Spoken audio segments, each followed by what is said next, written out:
우가촌이라는 한 시골 마을에 성인 남성 10사람과 대적할 수 있는 10인역 양철심이라는 사내가 있었습니다. 오늘도 어김없이 나라 잃은 아픔에 탁주 한 잔 걸쳐야 했습니다. 의형 곽소천과 함께 말이죠. 또 그의 아내 포석약은 마을에서 알아주는 미녀에 마음씨마저 곱다고 소문이 자자한 여인이었고요. 그에 비해 곽소천의 처 이평은 원래 좀 퉁퉁했는데 여기서는 마찬가지로 상당한 미모를 가졌네요.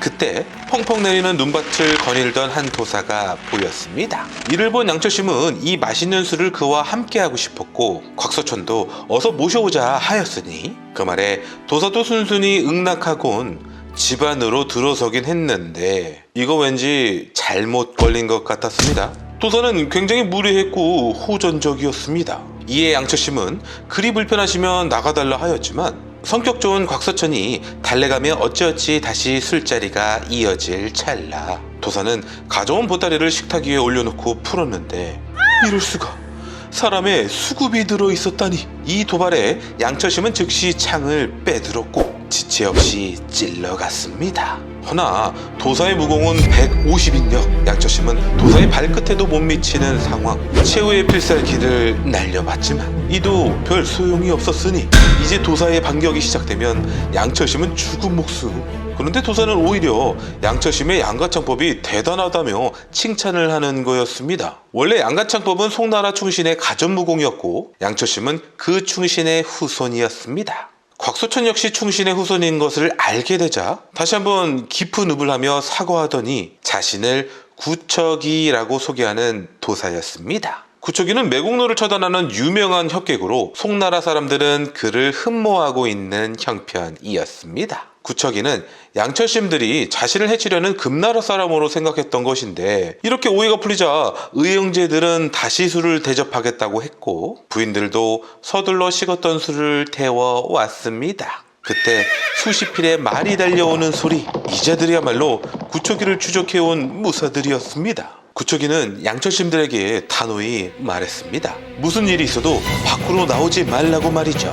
무사들도 구척이의 무서움을 알았는지 최대한 경계하며 다가섰지만 이미 구척이의 먹잇감에 불과하였으니 구척이가 칼을 휘두를 때마다 쓰러져갔고 이내 모두가 도륙을 당하고 말았습니다. 시체를 정리하고 의형제들은 구척이에게 한 가지 청을 했습니다. 마침 부인들이 모두 임신 중이었는데 태어날 아이들의 이름을 지어달라는 거였죠. 그리하여 구척이는 정강의 치욕을 잊지 말라는 뜻으로 품속에 있던 보검 2자루에 각자의 이름을 새겨서 주었습니다. 바로 곽정과 양강으로 말이죠. 양철심은 기쁜 나머지 이런 말도 했습니다. 태어날 아이들의 성별에 따라 우리처럼 의형제나 의자매를 맺자고요. 만약 남녀로 태어난다면 혼인을 시키자고도 했습니다. 이에 증표로 보검을 서로 교환까지 하게 되었습니다. 구척이는 10년 뒤 아이들에게 무공도 가르쳐 주겠다고 하였으니 이날 밤 양철심은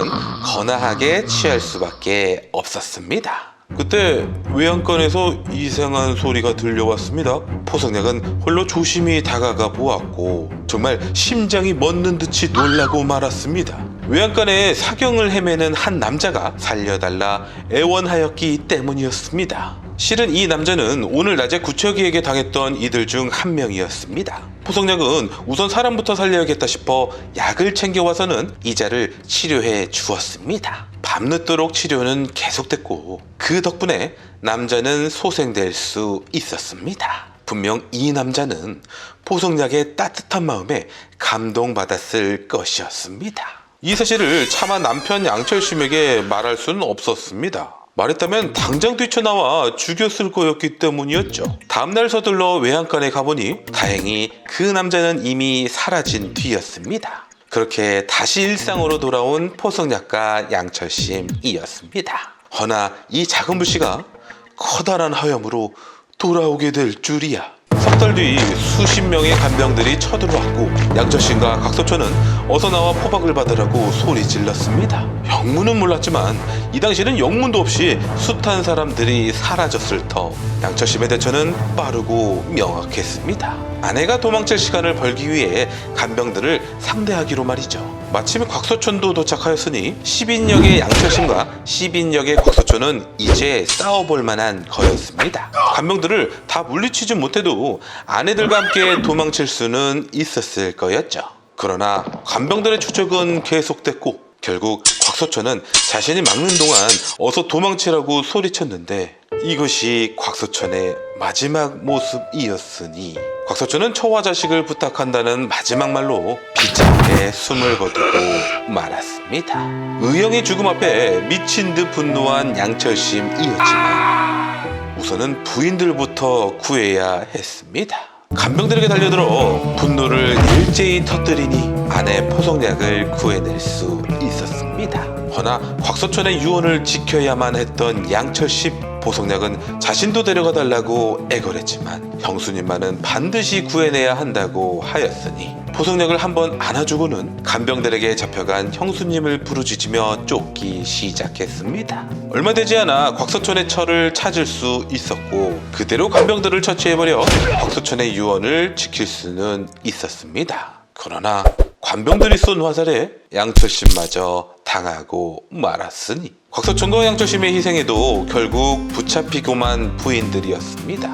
한편 포성약도 어디론가 끌려가고 있었는데 그때 관병들을 공격해오는 한 무리의 무사들, 관병들은 불리해지자 도망쳤고 다행히 포성약을 구할 수 있었던 무사? 어라?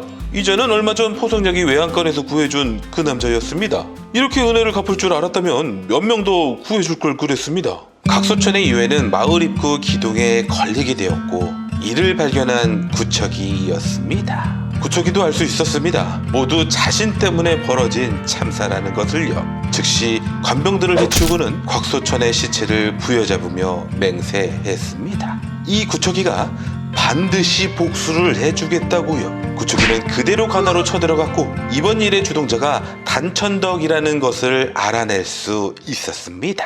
단천덕은 곽소천의 처 이평을 인질 삼아 데리고는 한 사찰로 숨어들었는데 구척이의 포위망에서 벗어나긴 불가능했습니다. 운 좋게 이 사찰의 주지 스님이 착오하여 잠시라도 목숨을 부지할 순 있었지만 이대로 포기할 구척이가 아니었습니다. 포성약도 이제 정신을 차린 모양이었습니다. 바로 이 외양간 남자의 간호 때문에 말이죠. 하나 남편의 부고 소식을 듣자 더 이상 삶의 미련이 없었습니다. 심지어 외양간 남자는 금나라 6번째 황태자 완한 홍렬이었습니다. 포성약이 살려준 그 남자가 또 포성약을 살려준 그 남자가 적국의 왕자였다니 하여 포성약은 이 자리에서 동기어진할 생각이었습니다. 칼을 뽑아 천천히 찔러갔을 때 죽이고 싶으면 죽이라는 완한 홍렬의 말에 차마 그를 죽일 수 없었던 마음씨 여린 포성약이었습니다. 결국 자결로 비참한 삶을 마감하려 했지만 이를 저지하며 완한 홍렬이 말했습니다. 남편의 원수는 갚고 죽어야 하지 않겠소. 또 뱃속의 아기는 아무 죄가 없지 않소. 그제야 번뜩 정신이 든 포성약은 결심했습니다. 어떻게든 살아남아 이 아이를 지켜서 원수를 갚겠다고요. 구리양로에 술을 가득 채워 취선우라는 요리집에 나타난 구척이였습니다. 어서 단천덕을 내놓으라고 다그쳤지만 여전히 오해라며 발뺌하는 주지 스님이었고 이에 화가 난 구척이는 그 무지막지한 구리양로를 던져 버렸습니다. 이때 구리양로를 새 지팡이를 던져 막아낸 자가 있었습니다. 비록 두 눈이 멀었지만 이 강남 바닥에서 이 자를 모르는 사람은 없는 형편이었습니다. 바로 강남 7개의 첫째 가지낙이었습니다. 이렇게 사중전 1화가 끝났습니다.